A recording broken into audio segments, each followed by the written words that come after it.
Nous voici au cœur de la plus grande ferme verticale du pays. Des centaines de basilic thaï sont prêts à être mangés. Alors, le basilic thaï, il est à point? Tout à fait parfait.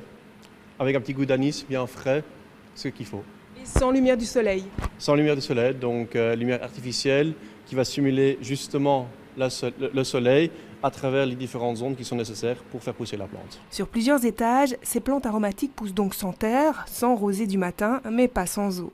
En coulisses, Alexandre est fier du système entièrement imaginé avec son associé Olivier. On avait l'optique d'être durable, donc on a choisi d'opter pour de l'eau de pluie. Cette eau de pluie, elle est stockée dans ces bassins. On a plus ou moins 20 000 litres d'eau.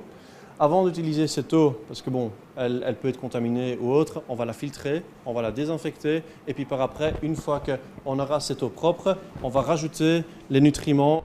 Inspirés du concept japonais, ces champs du futur peuvent produire jusqu'à 7000 plants de basilic en un mois.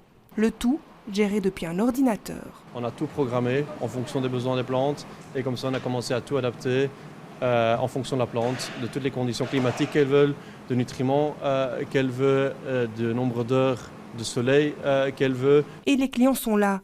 En moins d'un an, ces herbes aromatiques ont séduit plusieurs magasins bio de la capitale, mais aussi un grand nom de la grande distribution. On a une surface cultivable de plus ou moins 500 mètres carrés et dans quelques mois, on aura doublé cette capacité de production et l'objectif est d'aller de plus en plus vite en avant. Une expansion qui nécessitera l'engagement de 2 autres personnes avec un seul objectif, grandir et continuer à expérimenter.